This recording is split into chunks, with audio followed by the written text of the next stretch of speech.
Hello students, welcome to EPG Pathshala. I am Dr. Anupama, Professor at Department of Economics, Punjabi University, Patiala. I am going to talk about the module Urban Households and Gender from Population, Urbanization and Poverty. So students, we are going to discuss about the gender differences in access to various urban services as well as the distribution of urban employment and other sources of economic as well as social power. This module aims to throw light on the importance of gender dimension in analyzing the urban households. The relationship between gender and urban prosperity. Age and sex composition of urban households, gender division of work in urban households, the gender differences in attainment of education status, access to physical assets among males and females, gender differences in sources of power, state action in adopting gender progressive policies. Household is one of the most important institutions in social life. It is a basic unit of society where individuals both cooperate and compete for the resources. It is also a primary place in which individuals confront and reproduce societal norms, values, power, and the privilege. Gender norms expressed within the households are reinforced and reflected in larger institutions of society. Gender relations are not confined to the domestic arena, although households constitute an important institutional site on which the gender relations are played out, but are made, remade, and contested in a range of institutional arenas in both the rural and urban areas. The urban areas are generally considered to be less traditional in their approach, and it is expected that the cultural blocks would be relatively less tight in the urban areas, leading to relatively more independence to the woman. Ideally, it is expected that as urbanization would take place, the cultural shackles they would lose their control and women have a wider economic, social and political space. Urbanization is also associated with gender-related transformations, such as greater engagement of women in paid employment, linked with a wide range of opportunities as compared to the rural areas. This in turn has demographic implications, including a decline in fertility levels, often higher opportunities. This in turn has demographic implications, including a decline in fertility levels, often higher proportions of women in overall urban population, and a concentration of woman-headed households in urban centers. However, just as prosperity is not an inevitable outcome of urbanization, nor is gender equality. There is a considerable evidence to suggest that barriers to women's empowerment remain widespread in urban environments. Differences in roles played by men and women can be equally found in urban households. The urban areas may be showing lesser inequalities as compared to the rural ones, but still they are not the places where perfect gender equality prevails.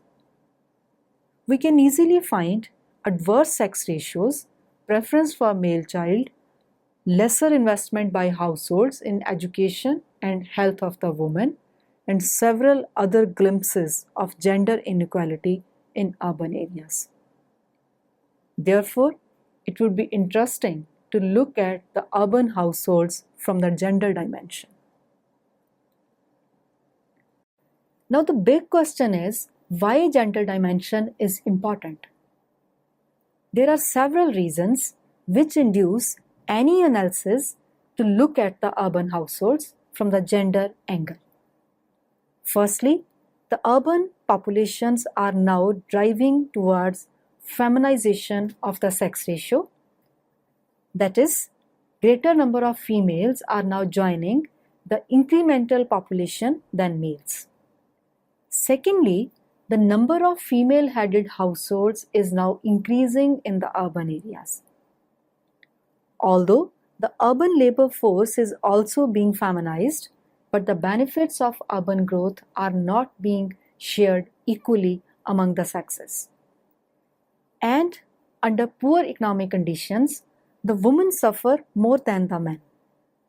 The women also have unequal access to health, education, asset ownership, experiences of violence, and ability to exercise their rights.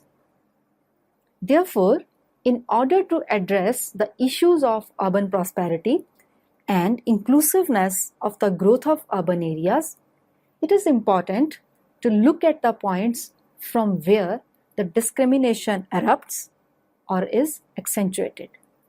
For this purpose, Chant has given a conceptual framework for understanding the urban prosperity and gender relations in households as well as the economy. This framework is given in Figure 1. The figure shows that equity or inequity in share of men and women in urban growth actually interacts with several mutually reinforcing factors. Especially important in relation to the notion of gender disparities are the pervasive inequalities that exist between women and men in relation to their access to resources, power, opportunities, and freedom of movement. These revolve around the following: gender and urban demographics, gender division of labor in the urban economy, gender disparities in human capital, gender gaps in physical and financial capital assets, gender disparities in space, mobility, and connectivity, and gender disparities in power and rights. As identified in Figure 1, all the elements intersect in complex ways. Now we will discuss each of these aspects one by one. The first important aspect is age and sex composition of urban households. Age and sex composition of the population in urban areas is an important demographic feature which provides the basis for understanding any type of gender discrimination in the economy. Here, an attempt has been made to show the population pyramid of 3 countries at different income levels. These are USA, China, and Bangladesh. Before analyzing these pyramids, we should know here that in USA, more of the women are found than men, while in China and Bangladesh, the number of women is less than that of the men. The population pyramids of the 3 countries show a different picture. In USA, the age-wise distribution shows that the percentage of female population is lower than that of the males up to 50 years of age, while in higher age group, the share of males is lower than that of the females. This indicates higher life expectancy among females than males. In China, a majority of the population lies in the age group between 15 to 59 years. That is the productive population. Due to this type of composition of population, this country is known to have a demographic dividend. The gender composition shows that the share of females is higher than males in the age groups between 20 to 40 years and then more than 55 years. Finally, in Bangladesh, the share of women is higher than that of the men only in the age group 20 to 40 years. While in other age groups, that is below 20 years and more than 40 years, the proportion of female population is lower than that of the males. This indicates lower birth rates and life expectancy rates among females than males. Lower life expectancy among females than males in Bangladesh is a serious issue as women in general live longer than men, and a lower life expectancy among women in urban areas is a tendency against the normal or natural trends. A range of demographic factors play an important part in contextualizing women's lives within urban environments.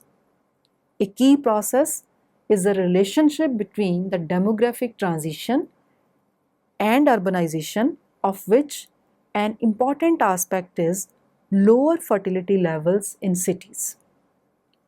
Fertility, understood in terms of childbearing, is dependent of many factual and societal circumstances, such as cultural traditions, education, and the overall level of development of the society and community. The most commonly used measure of fertility is the total fertility rate, that is, the number of children that a woman would have over her childbearing years, if at each age she experienced the age-specific fertility rate.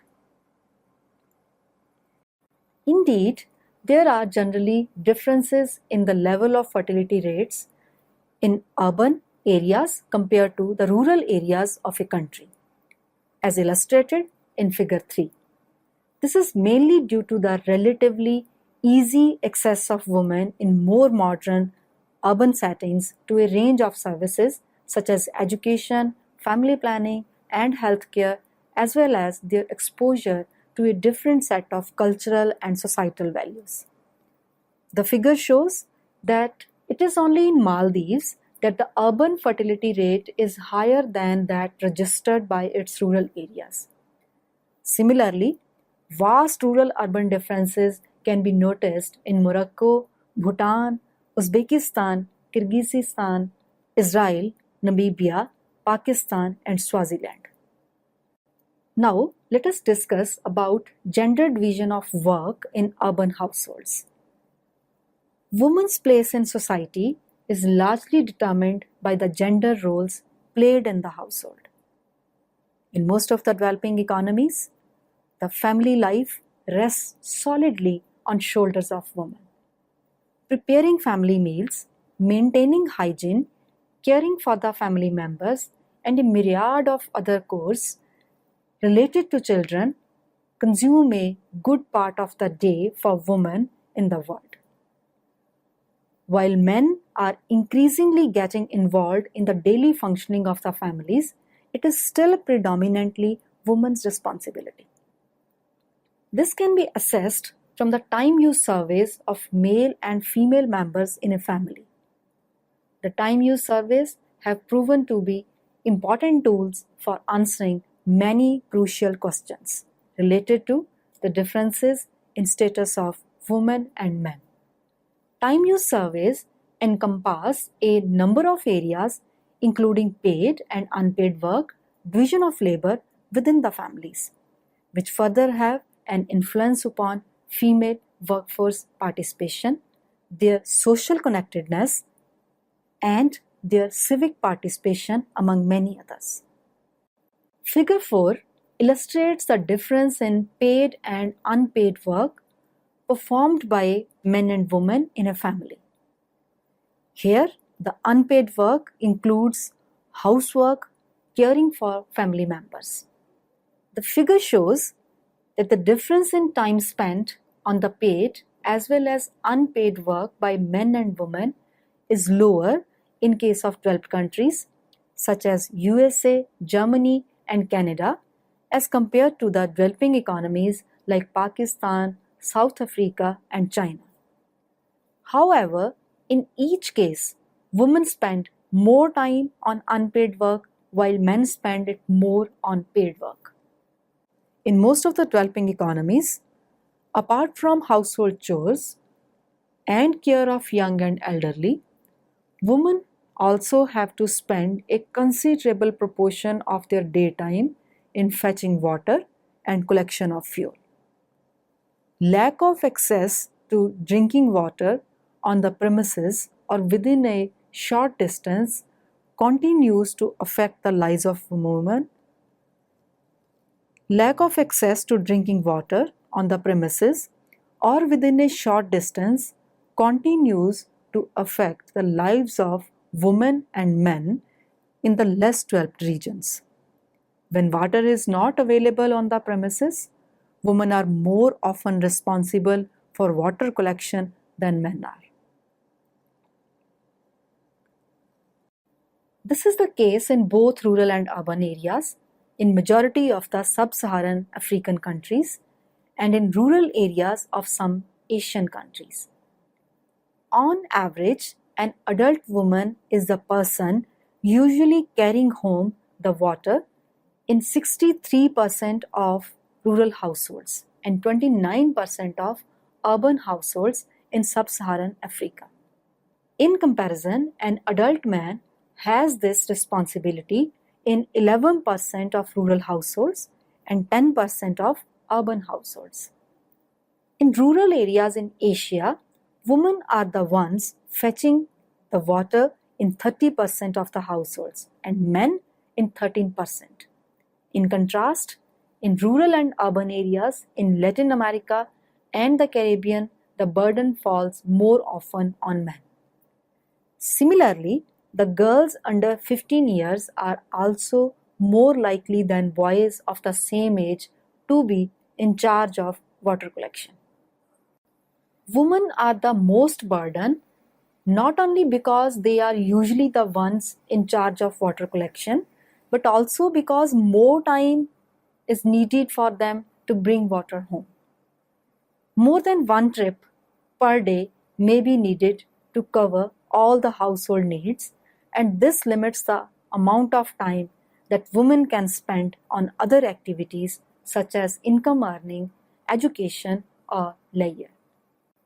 This again explains why the participation of women is lower in case of paid work as compared to the men. Therefore, the work done by women has low economic value, translating into lower social status for the woman vis-a-vis men. On the other hand, men are considered to be the breadwinners and the main productive force of the society. The differences in attitude about men and women often leads to low investment in human capital of women in most of the developing societies. We can notice the gender differences in education status. In many areas of the world, educating girl is perceived to be less important than educating boys. Furthermore, while significant progress has been made in reducing the gender gap in primary school enrollment, a large gap remains between rural and urban areas, and greater number of girls remain out of school than boys. Household data from 42 countries in Figure 6 show that rural children are twice as likely to be out of school as children living in urban areas. The data also shows that the rural-urban gap is slightly wider for girls than for boys. But the biggest obstacle to education seems to be poverty. Girls in the poorest 20% of households have the least chance of getting any education. They are 3.5 times more likely to be out of school than the girls in the richest households, and 4 times more likely to be out of school as boys in the richest households. If we further extend our analysis to attainment of education at primary, secondary, and tertiary levels, the gender divisions are more visible. Though the world is close to reaching the target of achieving gender parity in case of primary education, in case of secondary and tertiary education, several countries in the developing region have huge gaps to reach the targeted parity to be achieved by 2015 as guided by the Millennium Development Goals. Main lagging regions are Sub-Saharan Africa, Western Asia, Southern Asia, and Oceania. The gender gap in tertiary education in these countries is even wider and farther away from the targeted level. Interestingly, in Southeastern Asia, Latin America, and Caribbean, more of the females are enrolled in tertiary education as compared to the males. But still, the developing region is 3 percentage points away from the targeted gender parity index of 100. The South Asian region has been found to be the worst performer in attaining gender parity in education at each level. In 2008, in South Asia, the gender parity index had a value of 96 in case of primary education. This value was 87 in secondary education and merely 65 in tertiary education against a target of 100 for perfect gender equality. Another important aspect is to discuss the access to physical assets and its gender dimension. Women's individual control over resources is considered important not only because of the fairness of equal access to resources, but also because of the resulting economic autonomy of women and their increased bargaining power within the household, and how these may translate into more egalitarian intra-household relations. In most countries in Africa and about half the countries in Asia, women are disadvantaged by statutory and customary laws in their access to land ownership and other types of property. Elements of gender inequality with regard to inheritance rights are identified in 45 out of 48 African countries reviewed and in 25 out of 42 Asian ones. With regard to entitlements to ownership of land, gender inequality was identified in 43 African countries and 21 Asian countries. Better conditions were observed for Latin America and the Caribbean and for Eastern Europe. In urban areas, 21% of the house and residential titles are in names of women. 60% are in names of men and 18% are joint titles. In rural areas, 8% of the farm and forest land titles are in the name of women, 87% are in the name of men, and 5% are the joint titles. The case of Vietnam is equally valid for many of the developing countries. Lack of data on rural-urban breakup and on male-female differences in ownership of the assets often hinders many rational analysis. Many a times, the ownership of property is in hands of the male head, whose fruits are equally enjoyed by all members of the family in terms of the standard of living of the household.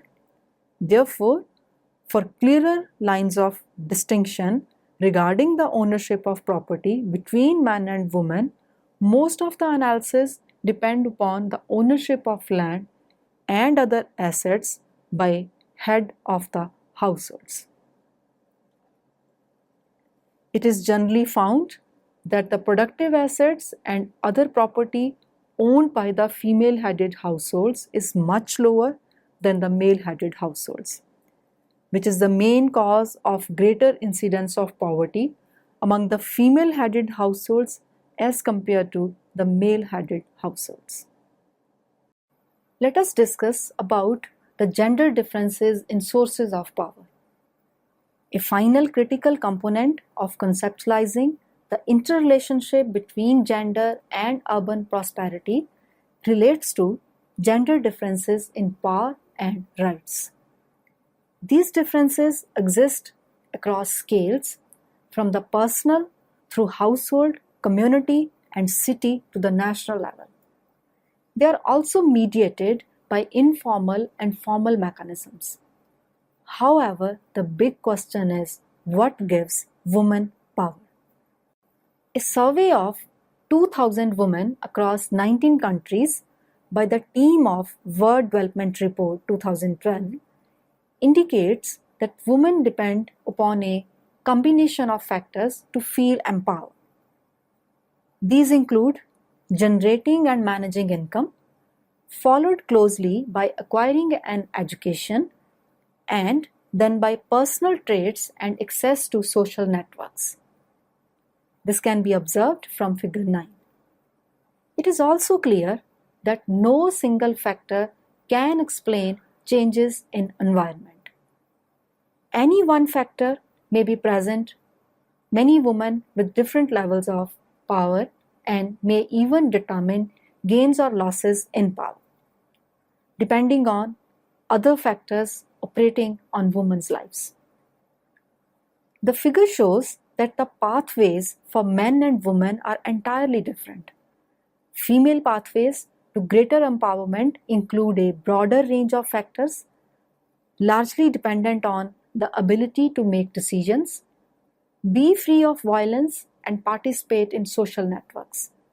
Male pathways are much narrower and dominated by the economy and the existence of and access to jobs. For women, the personal, family-based, psychological, and social factors have much greater influence than the men, who give greater importance to occupational and economic change, and education and training. Though the lack of access to various financial, physical, social, and human capital assets concerns both men and women, it is likely to affect women more because of their relatively lower literacy, lower incomes, lower mobility, and less extended social networks. The isolation of the women from main centers of economic, social, and political activity also increases their possibilities of suppression. The inequitable power relations are often reflected in general incidents of gender-based violence in households. More worrisome is the fact that women hardly raise any voice or seek any help against such suppressions. This can be observed from figure 9. The figure shows that less than 8% of women in urban areas and 16% in rural areas seek for any help against the incidents of domestic violence against them. There can be a number of reasons behind that. Social norms for gender roles that often make women responsible for care and housework do not allow them the time to pursue legal services, especially when they must travel long distances to access them. Norms for acceptable behavior and safety can also constrain women's ability and their ability to access justice services.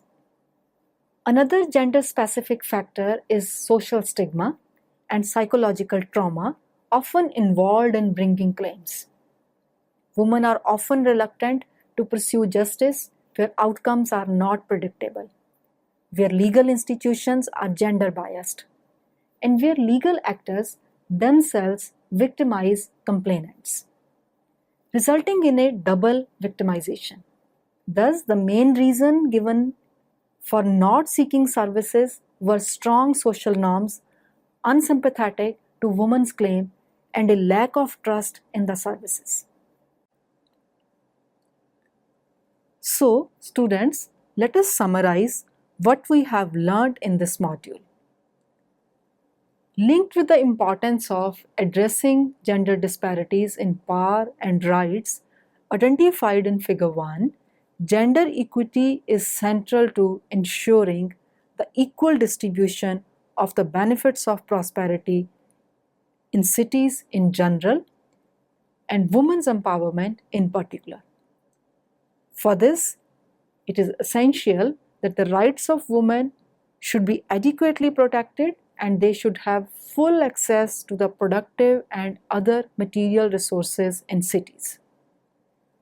While collective action and social movement often catalyze state action, governments typically initiate and promote policies that reduce or eliminate gender inequalities directly. A first step in bringing gender into policy process is to understand the gender dimension of policy design and enforcement. A gender lens should thus be a feature in all state agencies. Governments can also set up specialized agencies, often termed gender machineries, specifically to promote women's rights.